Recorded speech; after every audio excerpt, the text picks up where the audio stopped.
to indulge your passions and to find new passions. And so it's appropriate that this is now the home of the Sauk Prairie Area Historical Society, where people come to share and discover the culture, heritage, and nature of the Sauk Prairie area, which a very big part of that culture includes a handful of self-taught innovators, one of them being the fantastic Jim Kirchstein of Kuka Records. Let's just take a moment.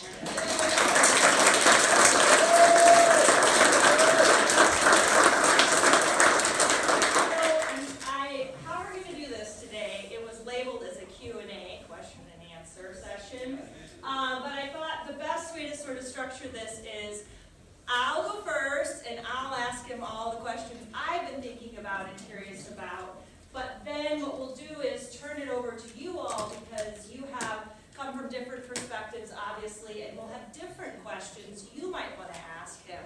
So we'll start there. So before we begin, though, a bit of housekeeping. We're very laid back here, and I know it's tight in here today, but I want you to feel totally comfortable. If you need to use the restroom at any point, feel free to get up. It's right around the door. If you need a drink of water, if you need a cup of coffee, feel free to get up and move around. If you get fidgety and you need to stand, feel free to do so. Please make sure your cell phones are off. I know you all have fantastic ringtones, but I really don't want to hear your ringtone during the middle of my Q&A with Jim Kirchstein. So again, those are just some of the things. Also, you may be wondering why the museum is looking a little blank. Our cases are bare. We're going to be starting a new exhibit coming up on sports and recreation in the Sauk Prairie area. That's something we've never done here in over 10 years I've been involved. So if you have any awesome artifacts related to Sauk Prairie sports, feel free to talk to us afterwards. We're going to be putting those out on display. So without further ado, so my name is Jody Cap Baird now. I have a new last name. That guy. But I've been with the organization for over 10 years, and as a variety of volunteer, board president, blah, blah, blah. But one of the very first things I did with the Historical Society was an event called the Sauk Hop. And it was a way of incorporating, when I grew up in the St. Louis area and moved here in 2005, and one of the very first things someone said to me is that Sauk City used to have this recording studio. And I thought, what? No way. Because it wasn't here anymore, and I thought that is the strangest thing ever. That's really interesting.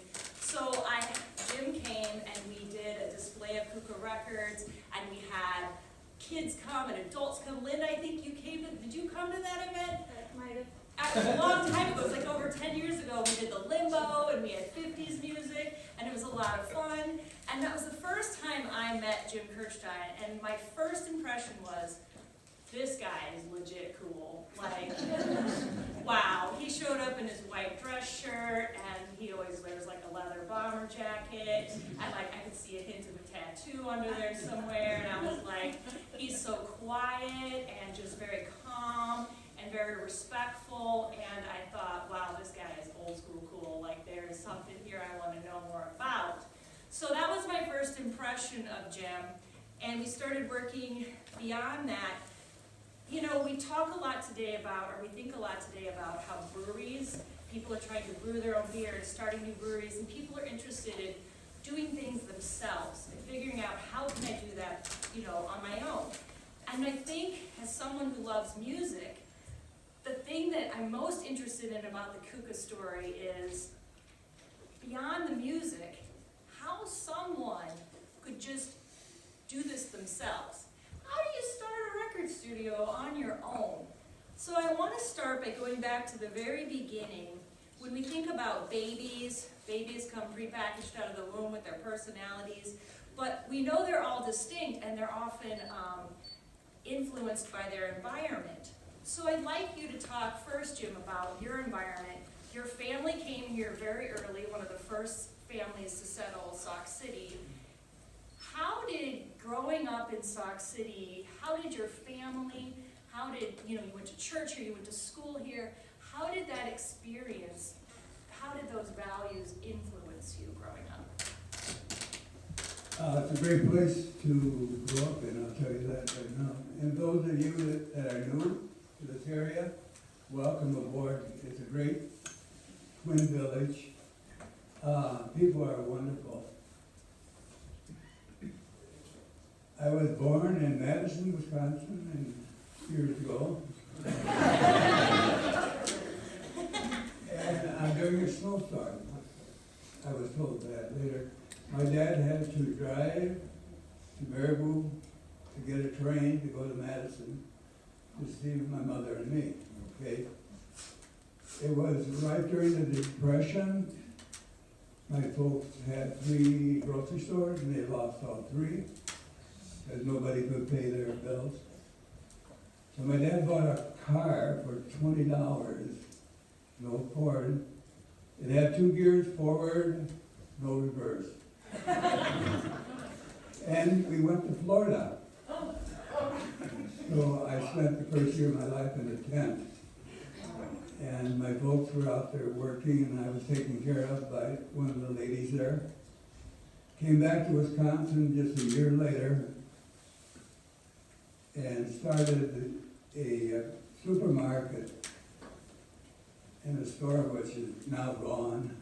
I hate to say that, but it's a beautiful building where the Kirchstein market used to be. I'm sure there are a lot of people here who shopped there at one time or another. And then next door, my brother built a toy shop, toy and hobby shop, and he let me use the basement to repair equipment. I actually started, it seems like my life is in 4s, starting with 8th grade, when I got into playing trumpet, because I found an old bugle that my uncle had in Soldier's Grove. It was hidden underneath the bed. I picked it up, started playing, and never put it down. My folks bought a trumpet for me right after that, and they moved me into first chair high school trumpet. So I had a good start with music. I never got good at anything musically. I played the piano, I played the trumpet, but I never really got real good at it. I certainly enjoyed it, and I enjoyed listening to the old radios that we had at that time. Graduated from high school in '49, right in time for the Korean War. So I have 13 cousins around the same age who also enlisted. I enlisted in the Navy, and I enlisted as a naval cadet and was accepted. The only disadvantage was a 10-year obligation. So when the Korean War truce was signed in '54, they let us out of that 10-year obligation and allowed us to go to school. So we had the GI Bill. 4 years later, we had a degree. And at the last 2 years of that school, my brother let me use the basement to set up the record shop. So we had the Hi-Fi record shop, which became the Hi-Fi shop. And Okay, I'm gonna pause you, because I have a question. You go to school. What did you go to school to get your degree in? electrical engineering. Why? I thought there was a very exciting time to get into electronics. And electronics back then was something brand new. So, Okay, so then you get this space from your brother. Why a record shop? You just went to school, you got a degree in electronics. Why a record shop? the record shop is music. Okay, yeah. You could have done anything. He's doing toy and hobby. You could have picked anything. Why records? It's music, and so why? I mean, what's the choice? It was, I just enjoyed music so much. It was something I could share with people. I got to know what the people around town would like to buy. The population was 2,000 people in Sauk City at that time, and another 1,500 up in Prairie there.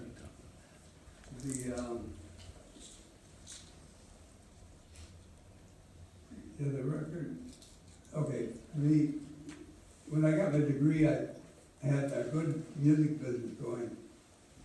And I really enjoyed retailing records. I enjoyed the retailing that people would stop in and talk for a while.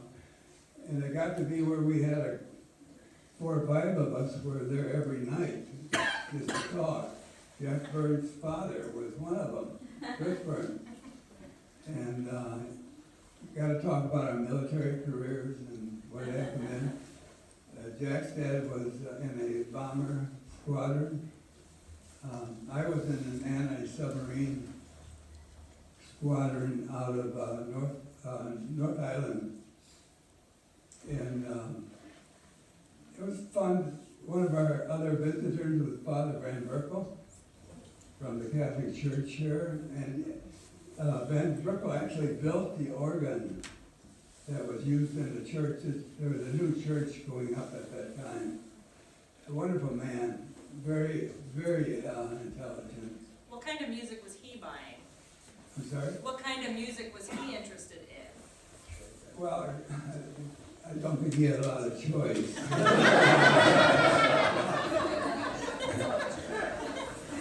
Another visitor was Josh Stanfield from Richmond Center. Josh was a flying tiger during World War II. And he carried with him in his leg shrapnel, which eventually took his life. But the guy was wonderful to talk with, and they named the Elroy Field after him, Stanford Field at this time. When I got my degree in '58, the hi-fi shop looked like a lot of fun and it was very promising. And so I stayed with that music and did some consulting on the side for the state. We had 58. Ironically, our second release, and I'm sorry, back up a bit. I decided to make a record myself to try it out. RCA would do the pressing. I had to buy a union license. The music union in those days was very strong. We found that out very quickly when our band director in high school put together a dance band, and my brother and I were part of it. Our first gig was the Chateau in Devil's Lake. And we got about 6 bars into the first song when bottles started flying. And the union was telling us in no uncertain terms, we got to have license to do that. So that was the end of the first, my first playing on the I decided to try to make a record, and Don Chambers from Lodi had a couple of country and western songs, Overlooked at Arcade and Riding Down the Canyon. So we recorded it in a tiny room right down the street there, in the basement of the hi-fi shop. And in a matter of 3 weeks, RCA delivered 300 records to us, which is fine. We went to our second release, which was Willie Tremaine from northeastern Wisconsin. And we had used the German sign on our first release, which was fine with our local people, but not fine with RCA. So I got a call from Bill Leonard from RCA, who was our rep then. He said, "You're raising too many eyebrows around here, so I need another label to put the next release on." So I thought of kuka. How many know what kuka refers to?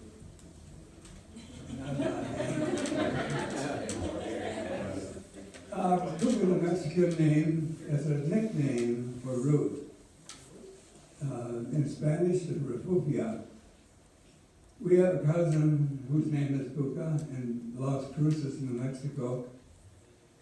A wonderful woman, very pretty too. She, green eyes, long black hair, darkened skin, and as a school teacher, she was very intelligent.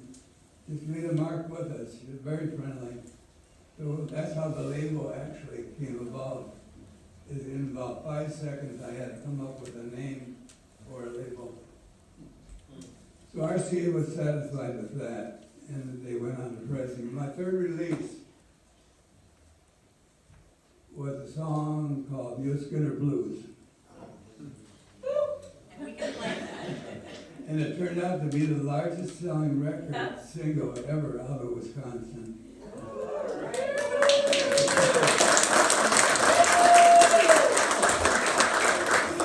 Let's take a pause to listen to that, because if you've never heard that before, I have it on a link. Okay. And I can play that. You can decide whether you think. Did you click on the email?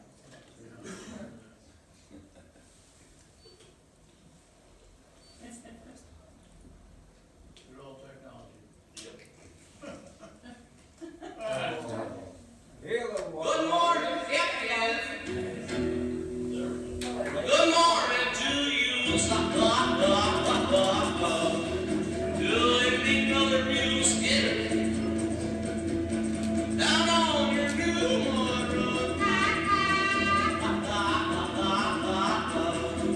Hey, hey, hey.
played it all day for a whole day.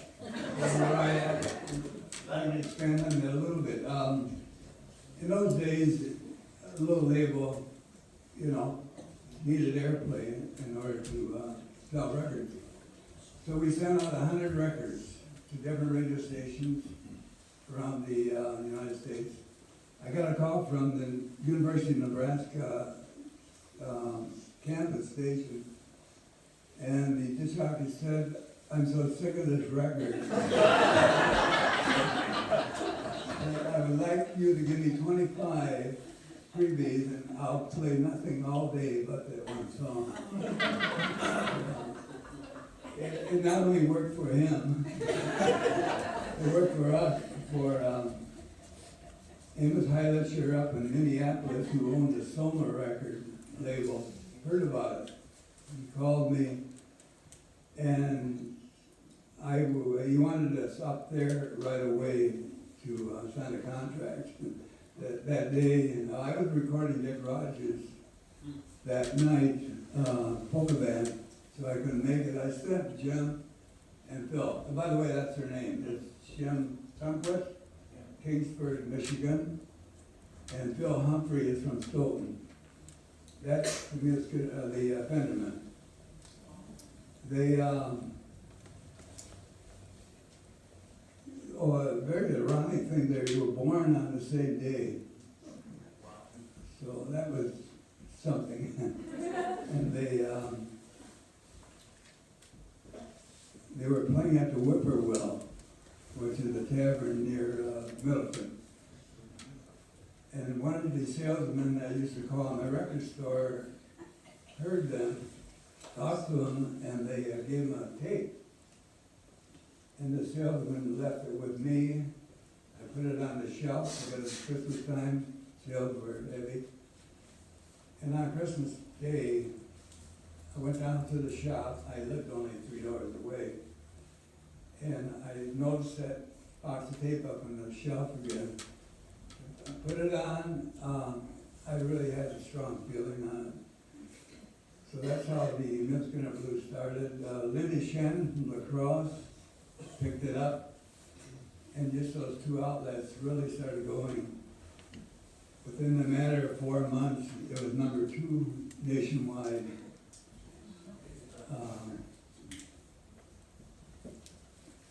Yeah, it was 4 months later. So what it turned out to be a big, big hit was a big, big hit, except that we had to go into litigation for 2 years to collect our money. So it goes to Soma, right? So Yeah. Soma is a completely different label. They're able to produce it nationwide because Right. you were kind of small and couldn't carry the weight of a national hit. Is that the idea? And so it goes to Soma. Soma takes over producing the hit. Is that correct?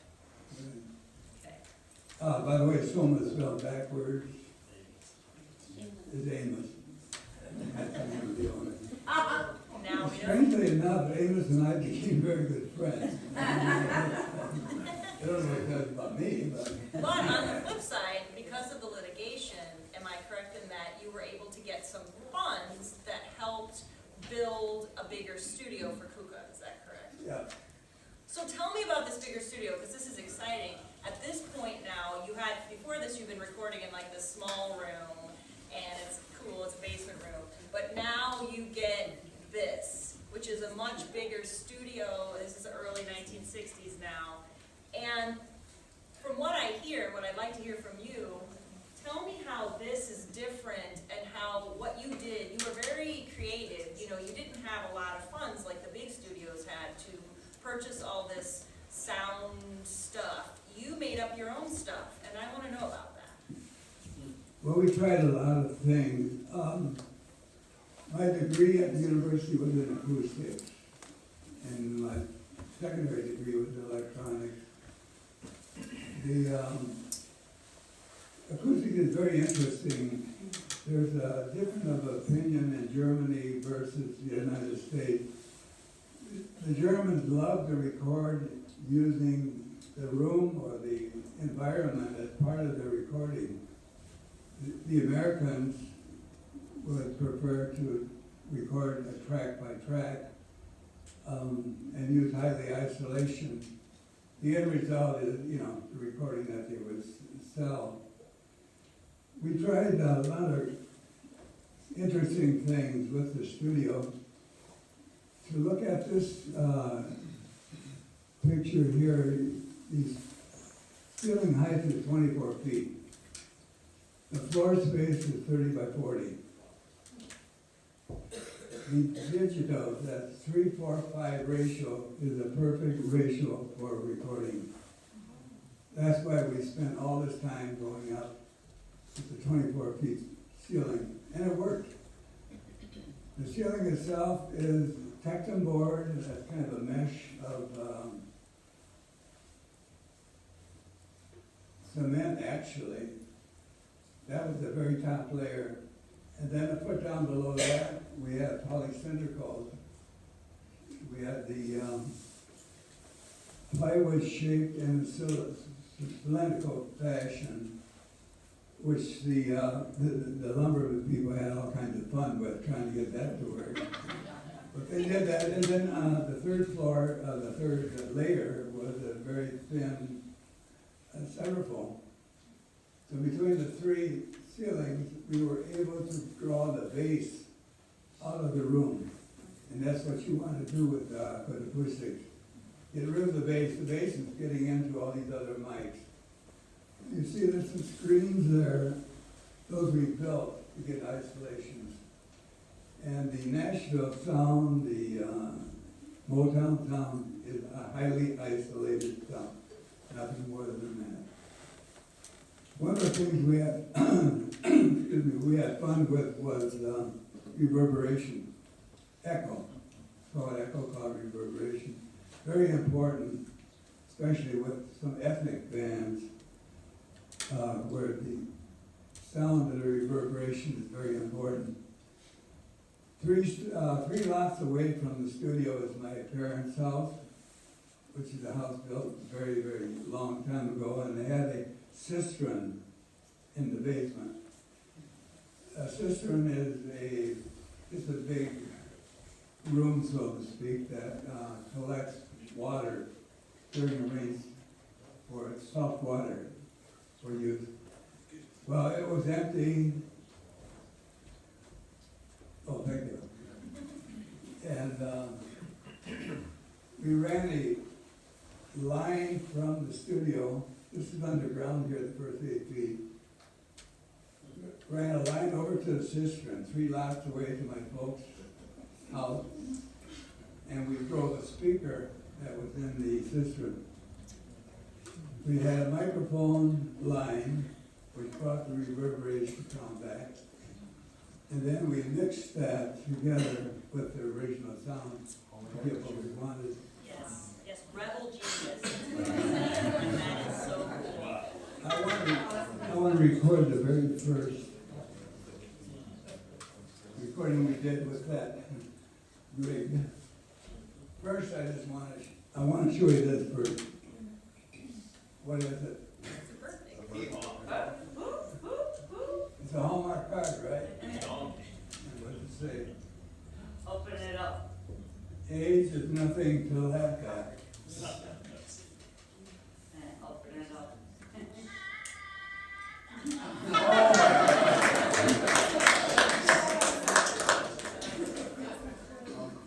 Now, that's one way to make money. We didn't have it made. They made it, and they paid us royalty, substantial. So there is other income outside of taking lessons. Do you have anything to say? Yeah, so I will say a few things while you look for that. So you got the larger studio with the construction. I thought that was pretty cool. While I do that, I will ask your daughter something. So Lydia Kirchstein is here in the front row. She's not really a public speaker, so I'm not going to put her on the spot too much. But when Jim got this larger studio, it allowed more acts to come regularly, like every day, all day, which was a lifestyle change. I mean, when you think about it, these acts are coming in at all different times of the day, the night, they're calling him, and he's got a family. I mean, that's why he was doing this, because it was a source of income that he could create to support his family. So one thing I wanted to hear from Lydia, being his daughter, what was it like to grow up with your dad and he's sort of in the studio? Were you at the studio regularly, or? You know what, it was an absolute blast. It was hanging out with my dad, just like this.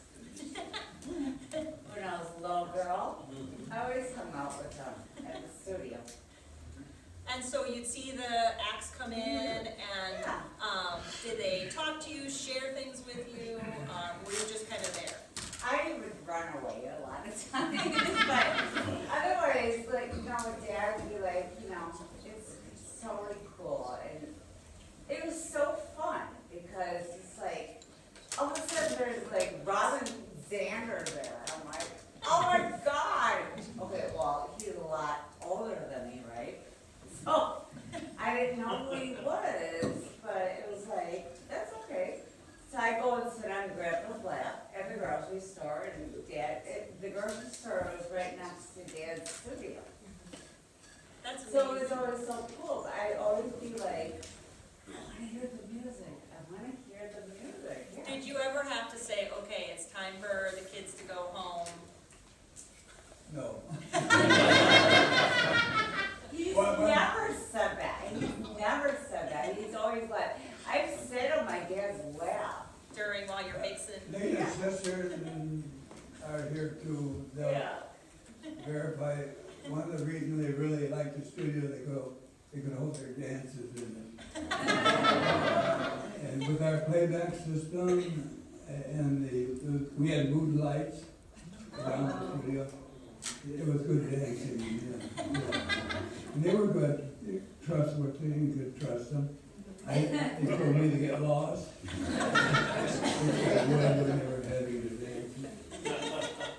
But my father, like, taught me the love of music. That just cherished everything that I forever will always know that music's absolutely everything. And that's because of my dad. Well, you can see you're very emotional about this. Obviously, thank you. So thank you for sharing that. So Jim, do you have that? Yeah, I have it up. Okay, thank you. Three priests. They're from a Chicago family, the Beck, B-E-K family. All three of them were after Redemptorist fathers in Kanawha. When one of them came to me about recording, and we made records. We sold something like 5,000 records for the Catholic Church at that time. This is one of the recordings I made with the reverberation I just talked about.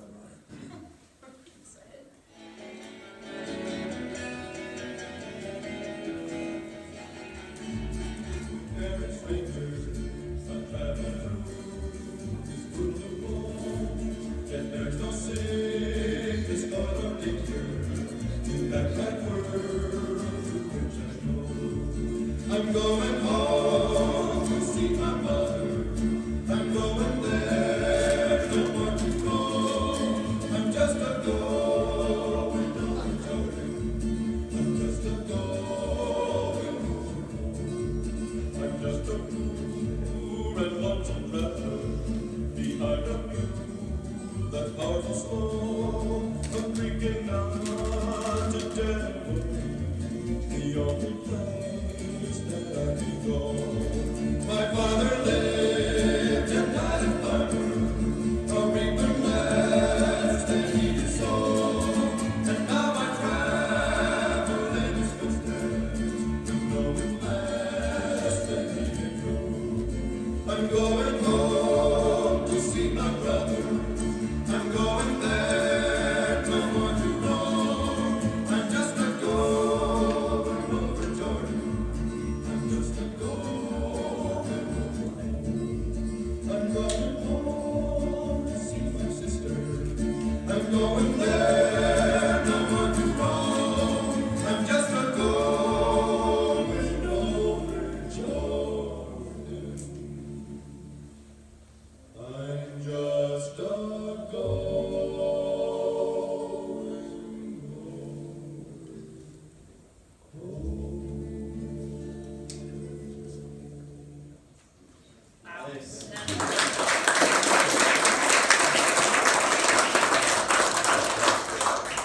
The priest had a reunion, a 50-year reunion, 3 years ago.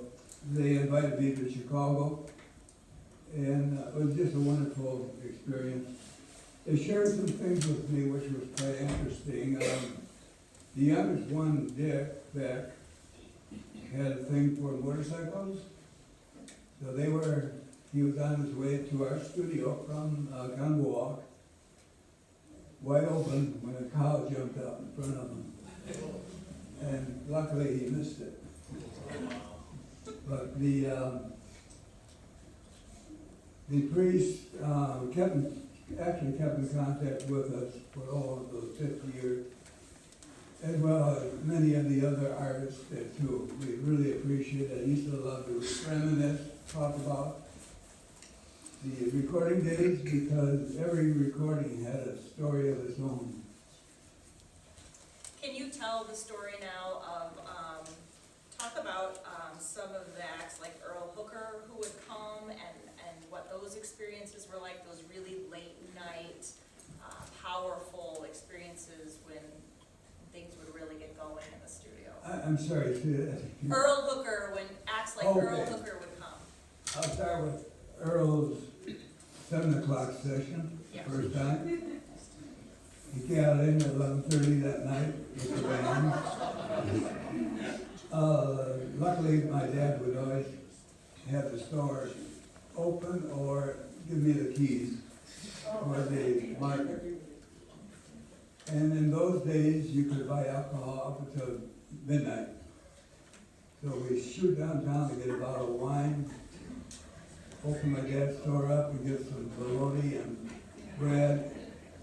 We had had a wonderful time getting ready for recording. Like hookah communion. Earl was a great guy. He and I kept in contact through phone calls, excuse me, over the years. He had passed at 40 years old, unfortunately. But Earl Hooker was the father of the Chicago blues sound.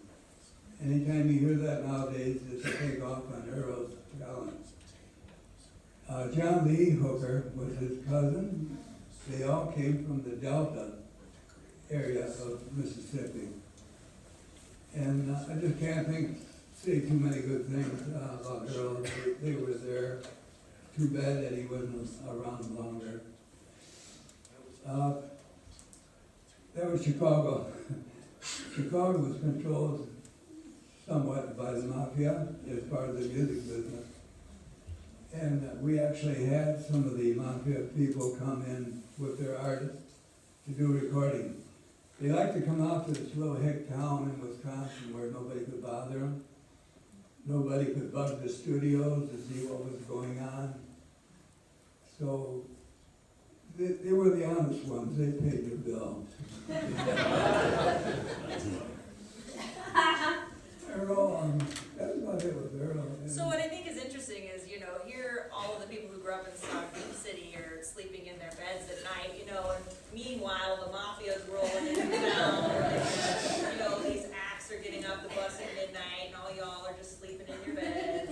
Like Billy Blue, Jim Kirchstein down the street is cutting some of the most cutting edge, like blues and funk. I mean, this is going into early days of funk and some of what Earl is working on at those times. The genius of Earl Hooker is over here. The album is that is the album that eventually got cut. It took several years to make it, but it's fantastic if you haven't listened to it. But eventually you start going into 1964, Very Live Radio. You started a radio station, which was here, and I think that was an interesting choice. Why a radio station? Weren't you doing enough already? I mean, you were pretty good. Why a radio station? In a little hick town, right?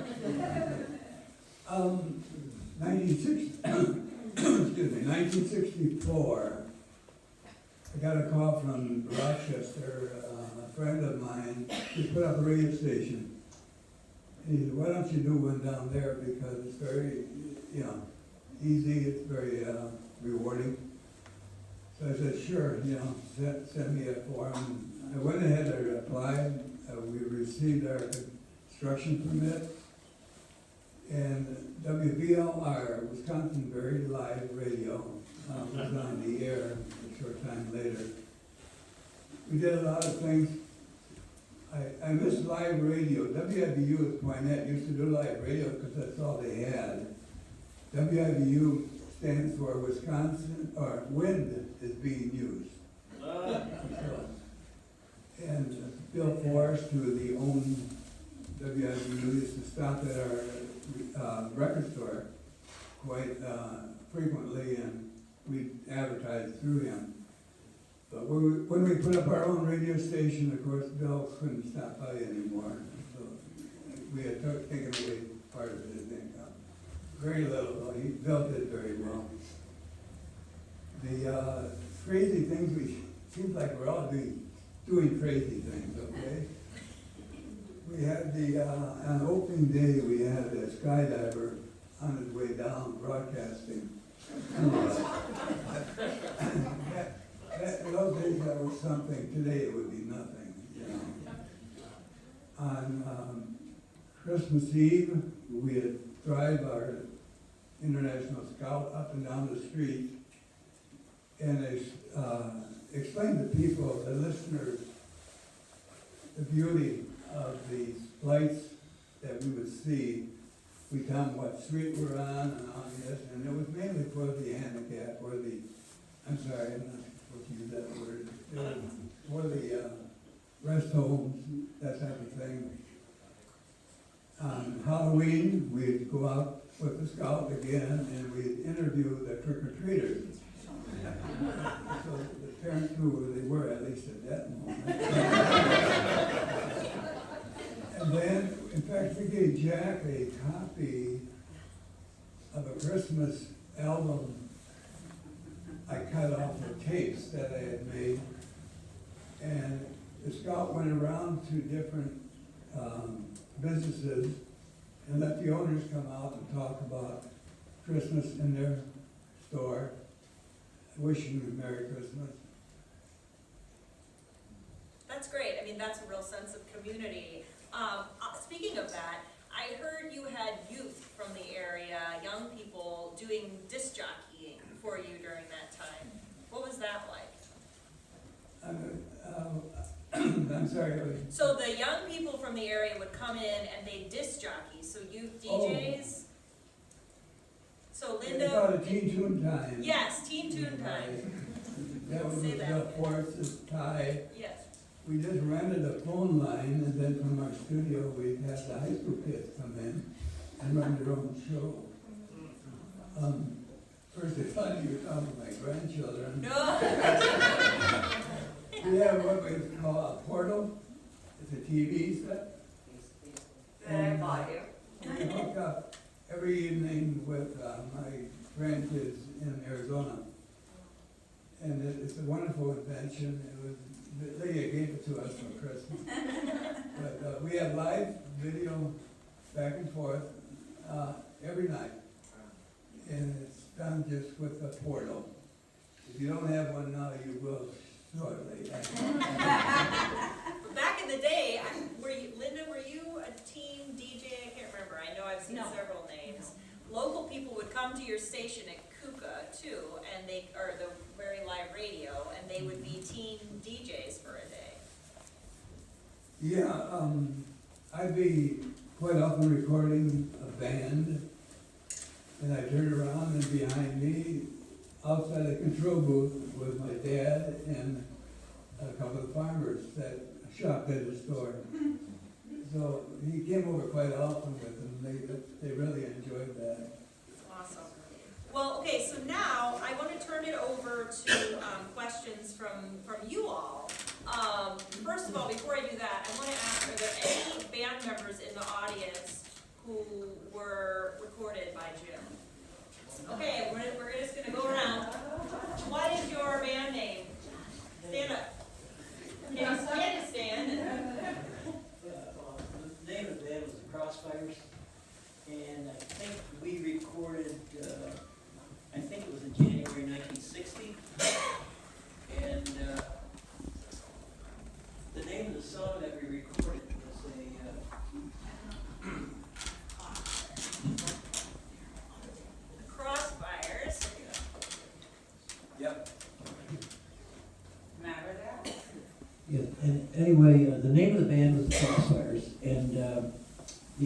song that we recorded was When My Blue Moon Turns to Gold Again. It was an instrumental. And actually, we did get on some top 40s here and there. And one of the guitar players and singers in that band was Steve Sperry, who worked with Jim at the radio station. And then we had a bass player who wound up to be a jet pilot.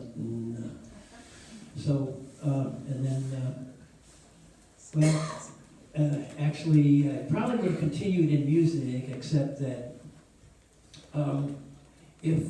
because I would have gotten drafted, I decided to go into teaching, and I became a wrestling coach.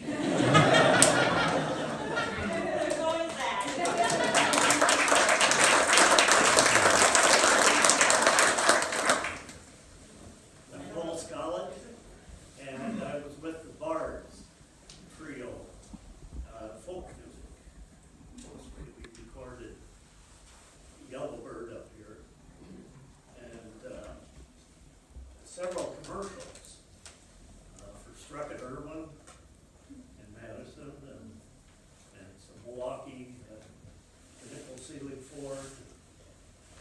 And, it was also Braumeister beer. And a few others too. Phil Nimdahl wrote the commercials. And he had quite a few. But we were mainly in the Kingston Frio era. Fun times. Yep. Fun times with Jim.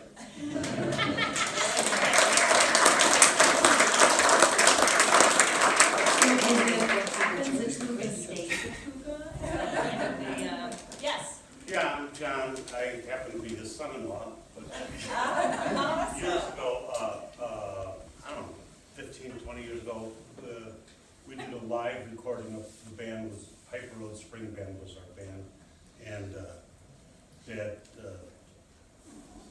recorded us live in a number of places and put together a CD of stuff. I just bought that record. No lie, like a week ago. It's in my basement right now. Okay,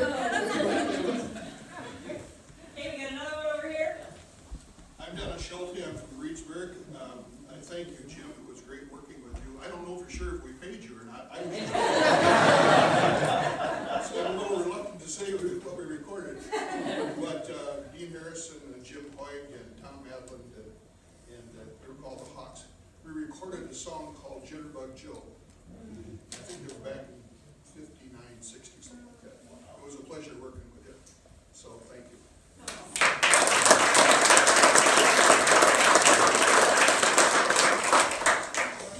Yes. I was a student at UW Baraboo up on campus, and we had a group that was band and choir, and we did stage shows and so forth. So it was called Campus Singers at the time. And so he didn't just record, small groups. I mean, we were a group of 24, 25. And so I don't know where the record ever ended up, if there are any, but I never got one. All right. I think that was one thing what was mentioned was the studio being as big as it was allowed for those bigger bands to record together, because I think when you were talking about isolation and those single tracks, having that bigger space allowed the band to really gel and relax and get that sound like they're playing together that you don't get when everybody's doing their single track by themselves. Setting the mood. I think you were an expert at setting the mood is what I found out. Yes. I don't know, at least in the studio I heard. So, does anyone, who would like to start with a question, or are you still in? Yes. I guess this gentleman at the band, this is one of the, it's number 28 on there. Okay. But his recording, My Blue Moon Turns to Gold, is on there if anybody It wants. is, yes, so you can fire that up after number 28. We got a comment or a question here. Well, I do. I realize we're all here for a number of different motivations. And I want to tell you about my own experience. I'm not a musical person. I can't do anything musically. But the introduction was, there was a group in New Glarus called Be the Lifestyle. And it's because of Jim. Jim, something happened that changed this man's life. His dad. Because you provided an important ethnic aspect to the Upper Great Lakes that didn't exist before. All we had was the Saturday night one from Memphis, or one of the places in Tennessee. That was supposed to represent the folk music of the United States, and you brought, by bringing The Swiss. We needed the Swiss from New Glarus, and you brought the Swiss. I need a t-shirt that says that. Kelters, where again, you gotta get Sweet County teas. I need a t-shirt that says you brought the Swiss. You know, and I wanna comment on that. That is so important, what you're saying, because music is our identity. It brings back those memories of home, of growing up, and as children, we remember spending time with our families, wherever that may be, a church picnic or at a local tavern or listening in our homes, or for me, riding in the car with my parents' places. My dad would be like that Oreo Speedwagon riding the storm out, and you know it's coming, and you turn on the first part really loud, and it's like,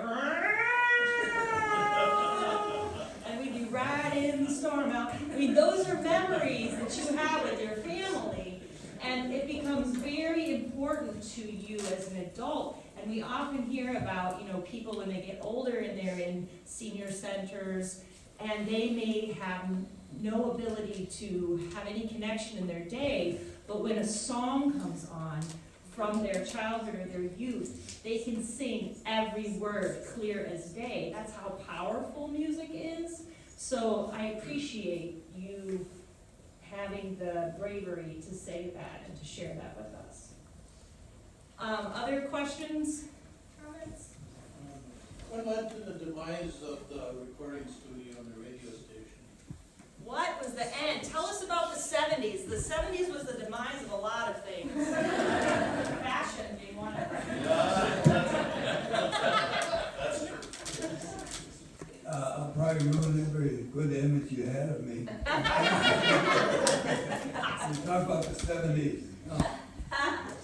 My generation were beatniks, the 50s, you know. And then came along the hippies. And I agreed more with the hippies than the beatniks, so. We're in the 70s. There's a book that if you're interested in that, I would recommend, except that the language is not good. It's called Appetite for Self-Destruction. It's written by one of the authors of Wired magazine, very good magazine. It talks about how the industry ruined itself, the record industry, the music industry, by reasons of money, financial gain, that type of thing. It tells it all, and I enjoyed it because I lived those years, starting from about 1979 to within a couple of years from now. Very good. Another book I'd recommend too is called Revenge of Acoustics. And it's about the record industry now getting back into vinyl. And the vinyl collections that you've been giving away are now very valuable.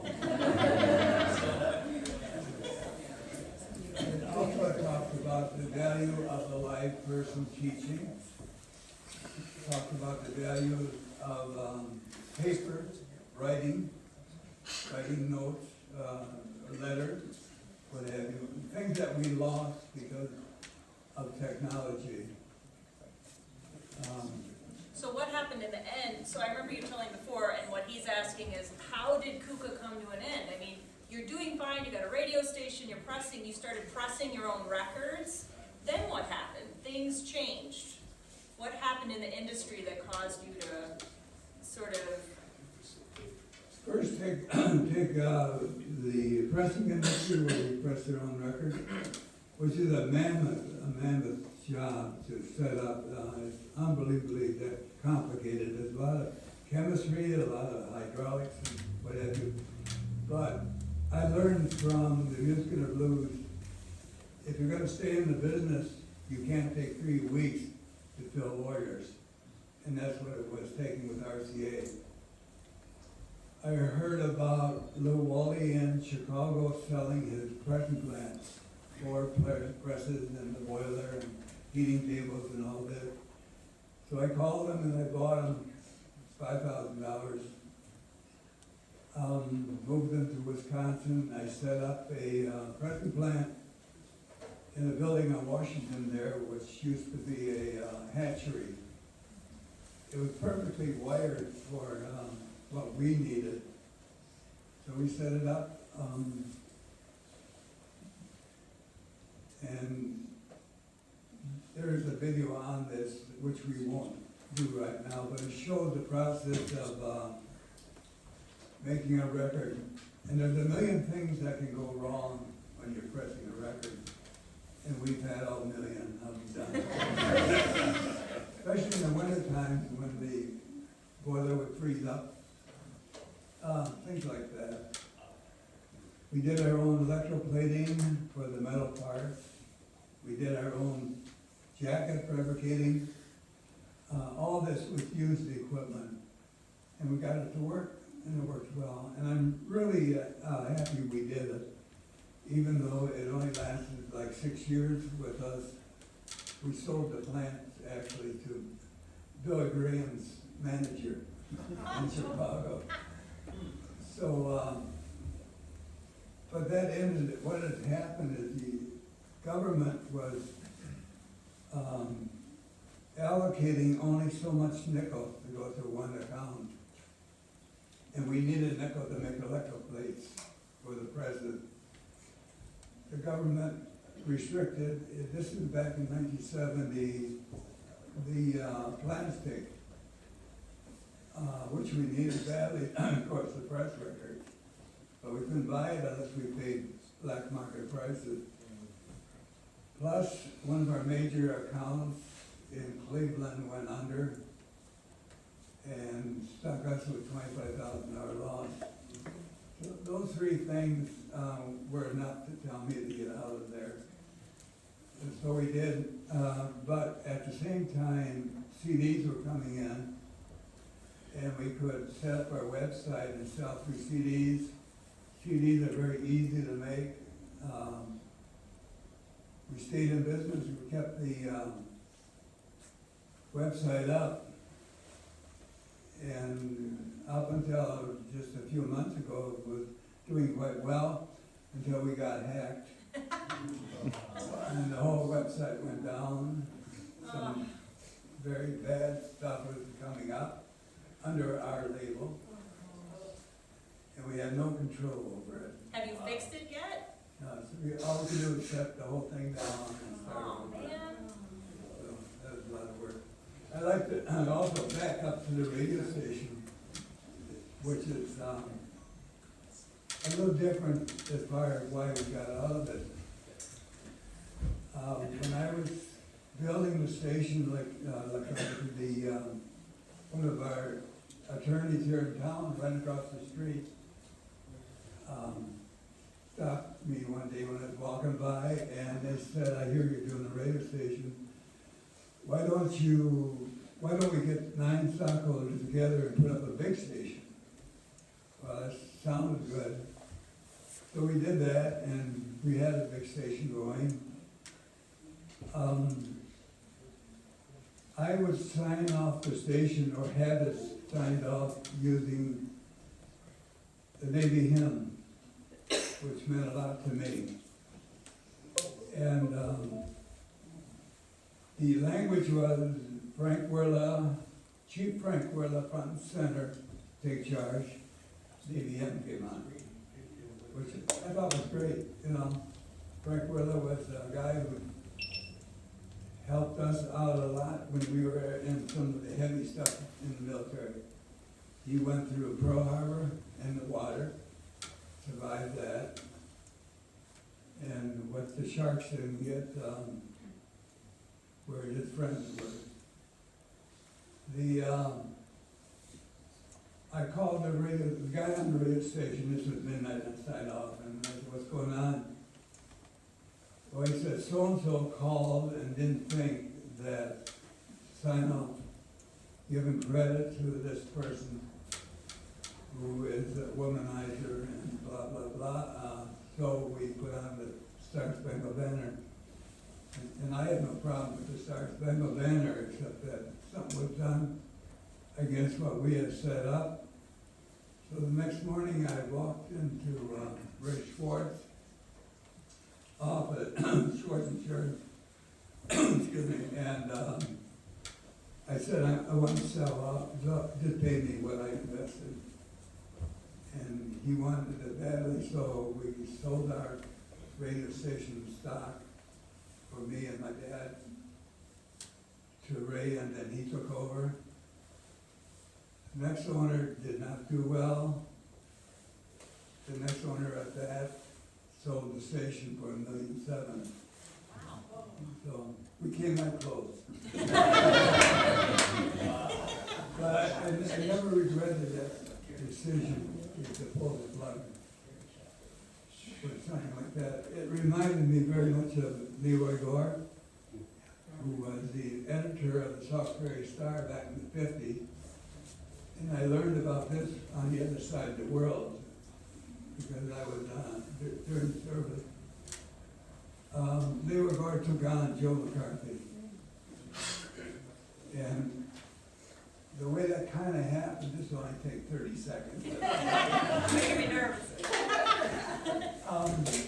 Leroy had a lot of ideas, even crazier than mine, but he would,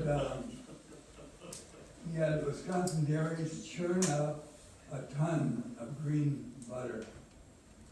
It was to embarrass the oleo industry, that they could sell butter if it's green, and, you know, the margarine end of it didn't make much difference. So they did, the Wisconsin dairies did. They sold the green butter, and the day they sold the last pound, the sirens went off in both towns, and, you know, they had a big successful encounter. Leroy liked the idea, and he called Joe McCarthy. He said, why don't we do this, you know, statewide? And Joe, who was, at the time had some other problems, said, you know what, you can do with your little 2-bit newspaper. Well, that was not the right thing to say, because Leroy took him on, formed the Joe Musco Club, this is back in '53, and as it turned out, they could not recall, they only needed, I think, 20,000 votes less than what they got to recall McCarthy. But then the Army McCarthy hearings came out, and they were right. And what had happened to McCarthy confirmed what was being done wrong. Leroy wrote about this, and he said, you have to sometimes give up what financially lost and so forth, but it's what you believe in that's important. And I remembered that at the time that we pulled the plug on the station. So I never regretted that. I would probably spend it anyways. Thank you.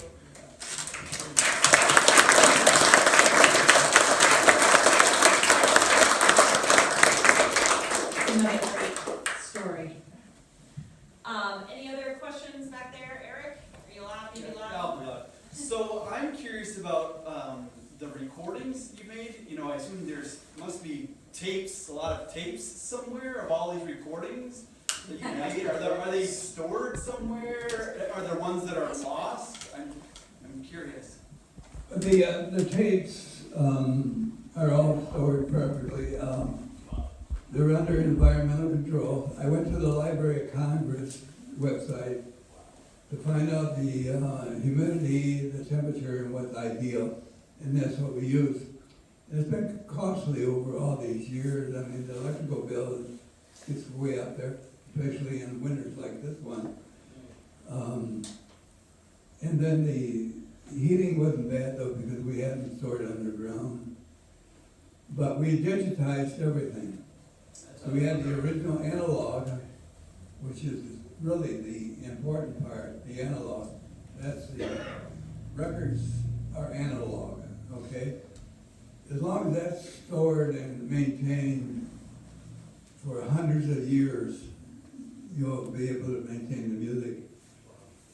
That actually idea of restoring or maintaining the value is why I really wanted to get into business. I would hate to see the recordings lost in some garage sale or whatever. And my very first exposure to old-time music was to see Uncle Julius over at Fish Lake Dance Hall. I got hooked that night. I was in high school. I think it was a junior or sophomore. And that was the music. I love to see the farmers out there dancing with their wives or some other person. And they would, you could tell because their brim of their hat was here, and of course the top of their forehead was white. And from that on down, it was very suntan. Well, seeing these guys out there doing the beautiful waltzes was very something that stayed with me. And I was even there when they outlawed the, what's the dance where the guy on the end gets thrown off something. Anyway, it was, I almost had it there. Bachelorette? Flying Dutchman, Shottish? Craig DeWitt. She's saying shottish back there. Shottish? Shottish? No, the Shottish was easy. Yeah, that's No, Shottish was fun. Funny, huh? Oh. You'll think of it in the middle of the night, you'll wake up. Flying Dutchman. So as a follow-up, so I know that was That was it, the Flying Dutchman. I know that the University of Wisconsin, someone did a somewhat historical talking about Kuka records, and some of that is stored at the University of Wisconsin, right?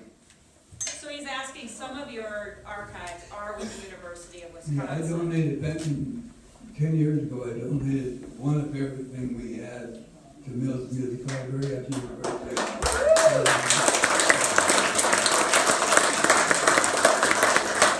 And right now, as we talk about this, the Mills Music and I have been meeting for a year now, because we're donating all of our masters to them too. All right.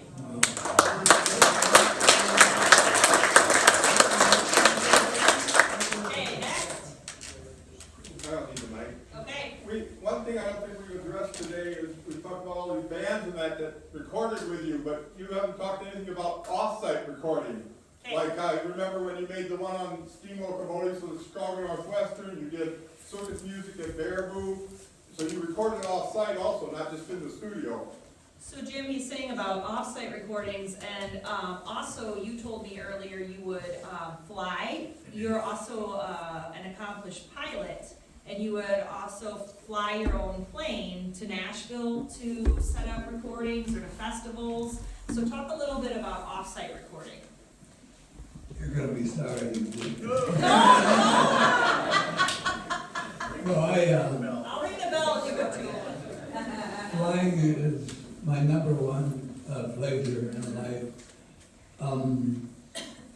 It's strange, but to me, I had horses. Used to keep them right down here, riverbank, and have a horse where you can ride. You get to a stage of almost being like one thing, one entity, being the horse and you. I used to think of swimming out in the river. They're good swimmers, you know. But that was kind of like flying to me when you're flying alone, is the control you have on something up in the air and going someplace. We had 5 different aircraft over the years since I left service. And the 4th one was a Cessna 210, which is a 6th place, high-speed aircraft, retractable. And that we flew during the record company business. We'd fly to Nashville in the afternoon. We could, I think the longest trip I had was to Mexico City, which was very dumb. They would, we were landing in Mexico City and they were repainting aircraft off to the side there. So that kind of told you what was going on. As we were on the way in, we had a headwind of over 100 miles an hour. And I had to apply power to actually land the plane at Matamoros, which was the point of entry. And then make sure that somebody watched our aircraft while we were going on by commercial for the rest of the way. We had to pay each one a little bit more than the one before. Talk about every section had a story, every flight had a story. And sometimes on the way back from the West Coast, I was out there doing work for the state. My generator gave out, so I had no navigation, no radio. But I flew the rest of the way, which is over 1,000 miles, with the maps. And I was very surprised to find out how actually easy it was, because that's all you'd had in the old days. When Melzek gave us land for the landing strip out here, maps were all there were for navigation. And you set the altimeter at 0 before you took off. That's kind of funny because you never at 0. The only time I was 0 was when I landed at San Francisco, and that's 0 at sea level. One other item, and then I'll let you go as far as, I love to talk about flying. I was over northern Nebraska, western Nebraska, with my 182, that's the one just before the big plane, when the engine quit. And lo and behold, I was out of gas.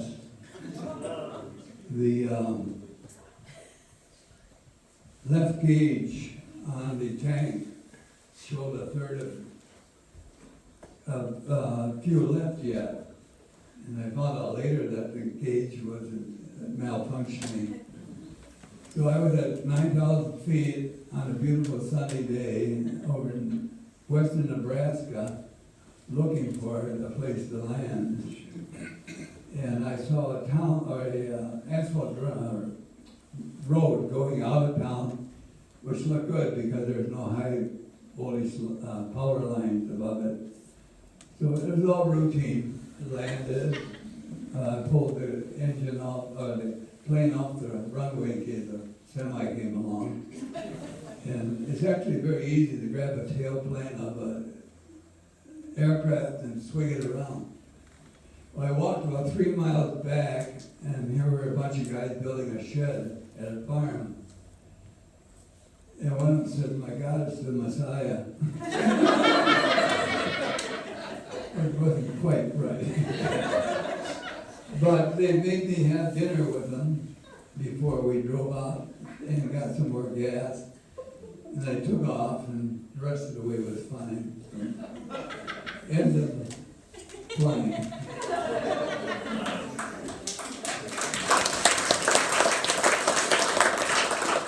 Well, are you sure you're not a cat? Yes, Mr. Miller. So I've heard a legend for years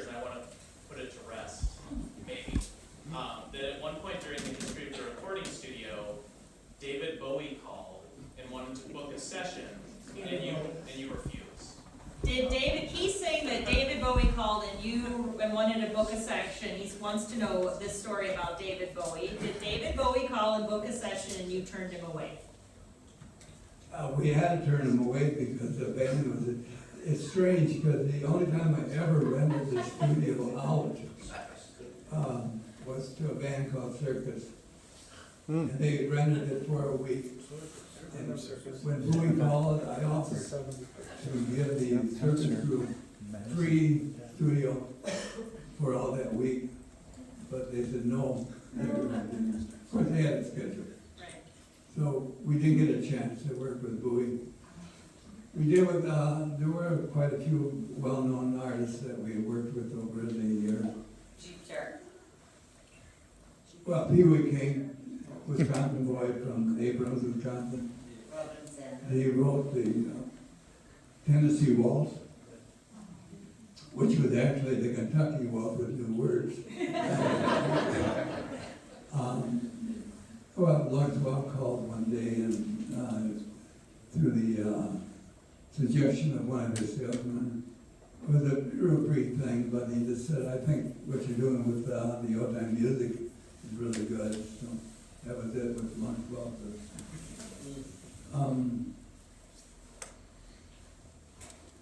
What was the question? Well, you got it, you answered it. Can I say something? Yes. Dad? And who did I meet that day down at the studio? I met David Bowie. With that lady right after pinups. I'd say I was probably age 14. Whoever I was with could have been Julie Castro. So David Bowie came to town. I know, when we started getting like going to his concerts, I thought they came and there was someone in there. But I met him in front of your studio. We ran back, and I'm gonna say age 14. Where was cell phones and You that?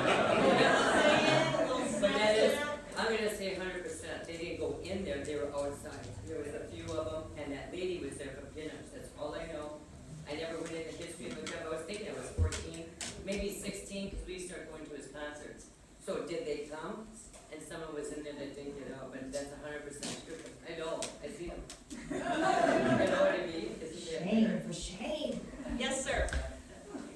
Um, Yes. You recorded so many artists and put out so many records. Do you have a favorite? And I know the easy answer obviously would be the Fenderman because of the success, because it allowed you to do everything else, but do you have a favorite? Do you have a favorite? Oh yeah, this is very timely with the Academy Awards because the winning movie was The Green Book. Yes. And one of the cuts on there came from our studio. Oh, really? Yeah.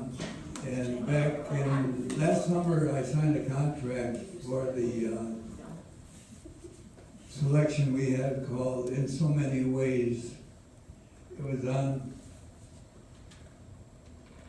it was by Bird Lakes Oh, that was what we were gonna. and Pauline. And it was Pauline, oh, here it is. It's on the CD. Pauline was Bird Lake's wife. They're both gone now, but the cut on there in so many ways was contracted to be used with the Green Book. And I haven't saw the movie yet, but hopefully it's on there like it should be. It was one of my favorite of all the recordings. Thank you.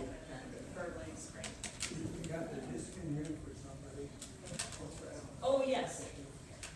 There was a gentleman back here who had a question there. Oh, hold on, we've got some music. This is Bird Legs right here. This is Spring. Feel free to move around.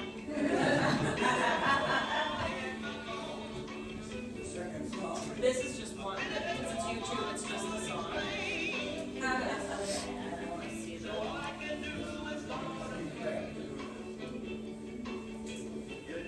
You can see it says James Kirchstein. I love it.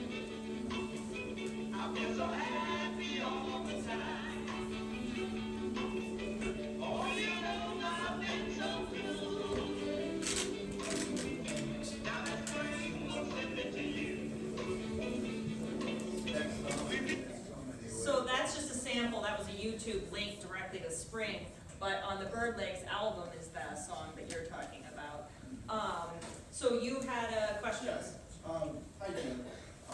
I think one of your most eclectic records was the Mel Hankey Sunset Stripper record. Oh, it's a great record. Do you have any recollection of that? And the internet doesn't seem to know what year that came out. What do you say? He Mel said, one of your most eclectic albums is your Mel Hankey Sunset Stripper album. What would you like to say about that album? It's true. The, Mel Hankey from Chicago, his parents had a cottage out on 78, a couple miles towards Merrimack. And it was through them that I got to know Mel. Mel is out in Hollywood. And every time I'd go west, I would stay with Mel and his family. Well, the stripper album was originally on Warner Brothers, but they didn't release it. So he asked me if I'd take it on, and I said, sure I would, you know. Mel wrote the song called See the USA in Your Chevrolet that Donna Shore had. So he was in big time. And the record didn't do well with us either, but it's out there and it will stay in the catalog. Kind of the end of the story of Mel. I think very highly of him. Very successful composer and So you were gonna play for us this gentleman's song number 26? No, I think I think it might be 28, just check it, it's for the Blue 28. Gold. 28? Did you say? 28. 28, did he say? You had that queued up, I think. Blue Moon, what's the name of the song again? Blue Moon Turns to Gold. Blue Moon Turns to Gold. Oh, this is 28. We'll see, it's right. Which season? And feel free to twist your legs.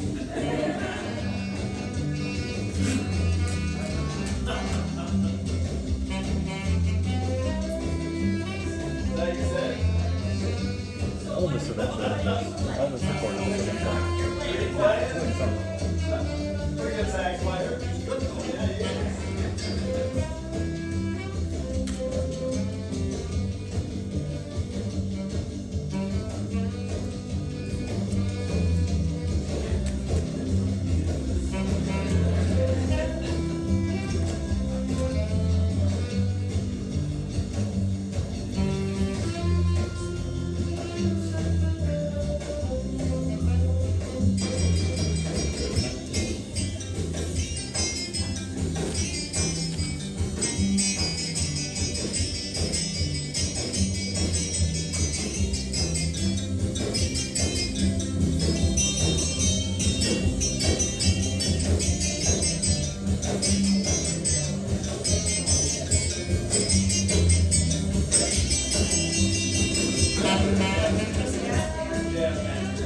Were you recording in the cistern as well?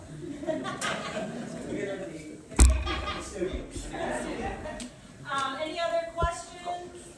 Yes? There used to be a band around here in, I don't know, late fifties called, the Violet Craig. Oh, yeah. No, we don't know him. Vilas Craig and the Viscounts. Did you record them? Yes, yes. Any memories of Vilas Craig and the Viscounts? He was a. Vilas is very talented. He called me, in fact, he called me just 2 weeks ago and he said, I just had my 80th birthday party and I need to talk to somebody. And we talked for an hour. I don't know if we did any good, but I called him about coming today and I think he would have if he had a little more time. How he's feeling though. Yeah, I also Oh, I emailed Ken Adamati, who used to book a lot of bands, but, he had something else going on, so there wouldn't have been room for him anyway. Awesome. Yeah, Violet's very good. He lost several members of his band in a car crash back in the early days. He wrote a lot of songs, and I just can't say enough good things about him. That's the kind of guy you want to know. Anybody else? Yes. Jim, back, you gotta know, back when, we're going back to the rock and roll thing again. When, you gotta remember the Big O. The Big O, or the car dealership, the Big O. Well, Orly worked in the shop right there. Orly Briney. Orly Briney. Yeah, and he always was promoting the rock and roll dances at the Riverview. And there was two bands that used to play here a lot, the Dynasties out of Milwaukee and the Chief Tones, which came out of Canada, that were all Native Americans. The Dynasties and the Chief Tones. Yeah, Chief Tones, Billy Thundercloud, he passed away, by the way. These guys are really good. They were a great group to work with. I saw them on Nationwide TV on a show called something like What's My Line, or where they had four contestants, and then they would all four be saying something different than they did with a real so stand-up. They had that with the Chief Tone. In fact, I have a link on my website. Once we get that up. For it. The other group, I remember the name, but Orly did some work for us too with the hi-fi shop. You know. Talk a little bit about the Riverview. I mean, were Oh, I'm glad you mentioned teens that. I was able in to buy service records? at the time, but my folks would go to it. And Frank Conway did a marvelous thing by bringing all these bands there. I mean, all the big ones, Harry James, and Harry James was my favorite, so my folks had him sign a napkin and they sent it to me in service. But they, too bad that I couldn't go on forever because he had all the big names there. Okay, behind Spider, there's this gentleman I in just the. wanted to make a comment that you may not have known about, but in 1959, 60, and 61, I was in Germany when Mule Skinner came out, and I was getting the Sauk Prairie Star thanks to my parents who live here, and I saw that the Mule Skinner was produced here, and they were playing that on Armed Forces Network for us in Germany, and I was so proud because it was. Did you hear what he said?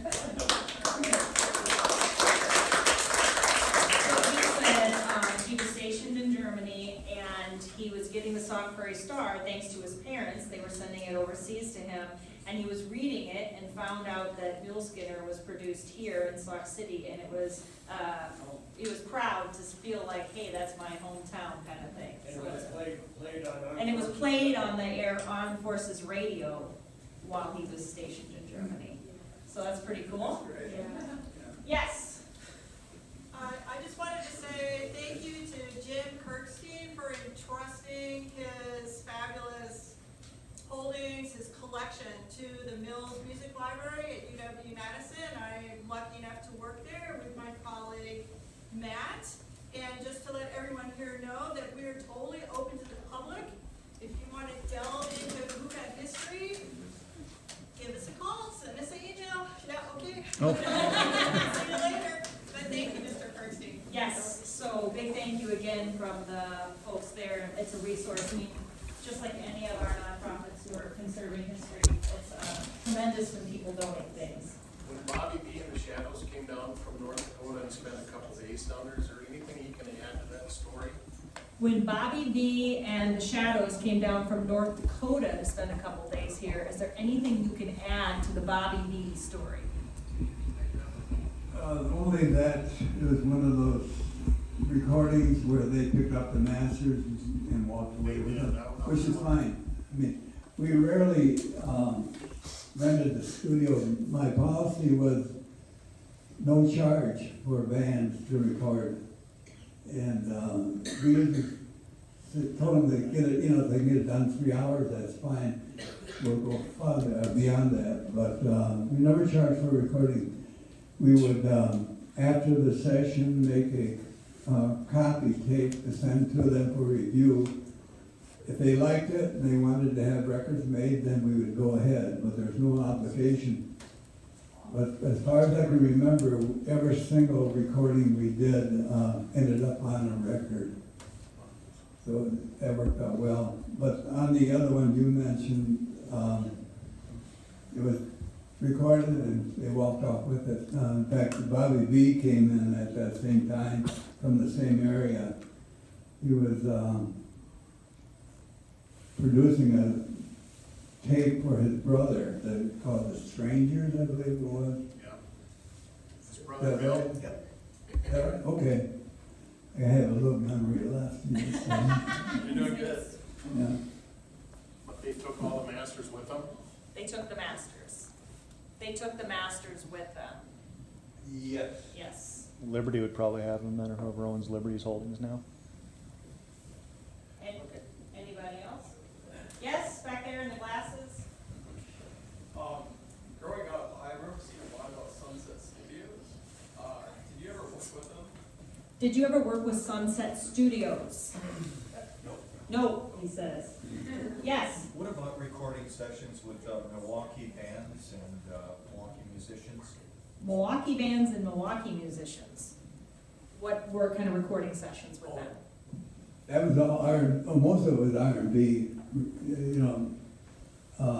rhythm and blues type recording. A lot of great talent from Milwaukee. One of our major artists from Milwaukee was Harvey Scales and the Seven Sound, and Harvey just passed away a little while ago. So we had, we're reaching that point with a lot of the artists. But, there's probably 20 or 30 Milwaukee bands which were top notch.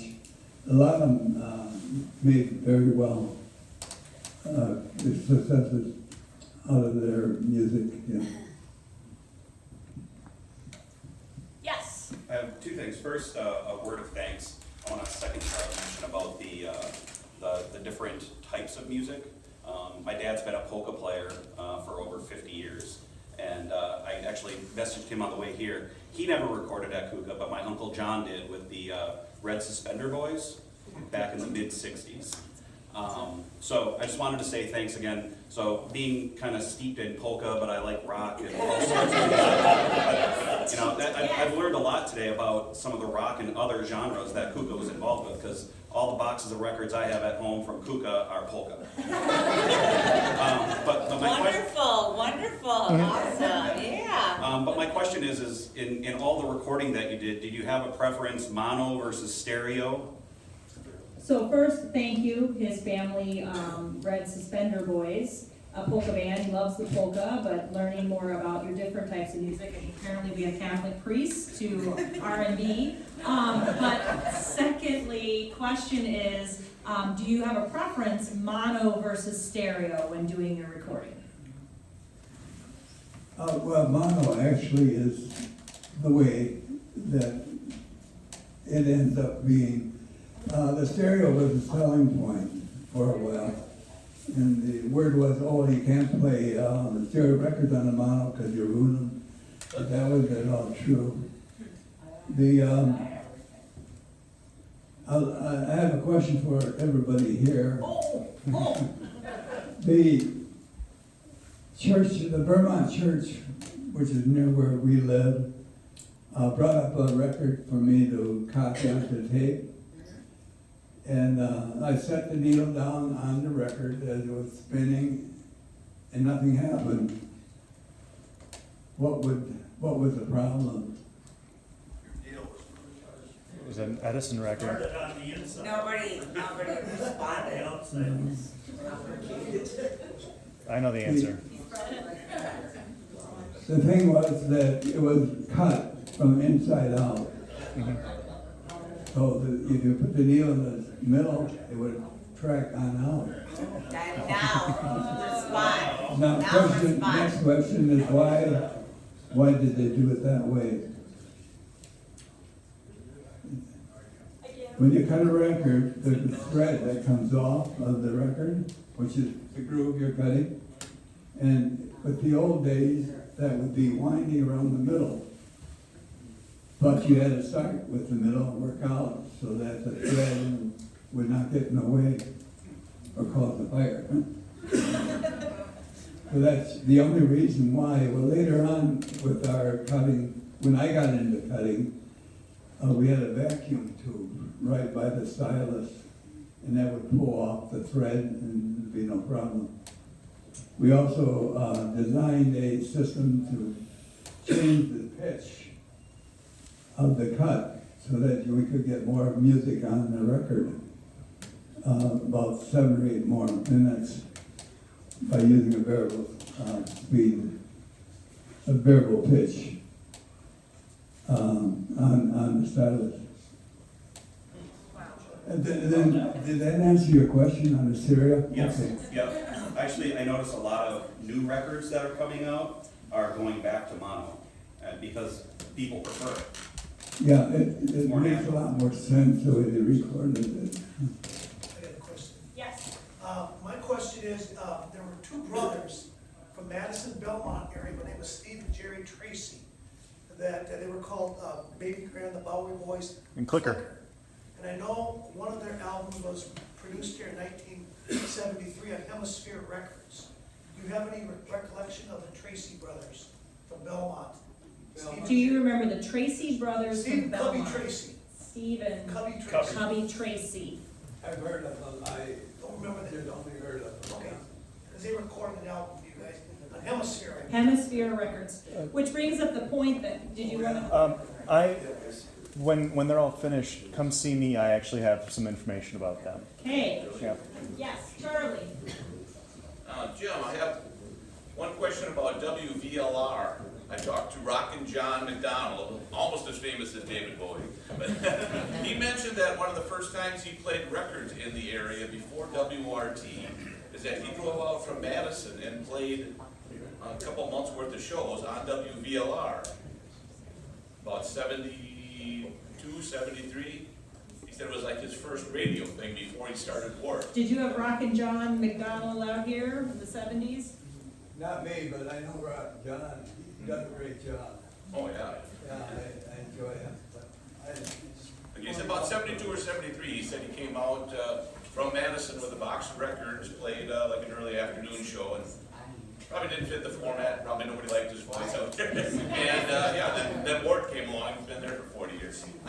One more question, and we should wrap it up. Yes. Jim, I'm an old Merrimack boy, and I grew up with a Kirchstein Uncle Gus, is what us kids always knew him as. And we'd go into his store with a nickel, and he'd send us out with a little popcorn bag of candy that full. Because that's all we had was a nickel. And it's always stuck in my mind, and I'm wondering what relation was he to you? Was Uncle Gus related to you? yeah, my Uncle Gus, my grandmother's Gus, my great-grandmother was August, who came here from Prussia. And we're German Irish, probably 80% of the people here. But at one time, the population of Merrimack was 235. There were 200 Kirchsteins and 35 others.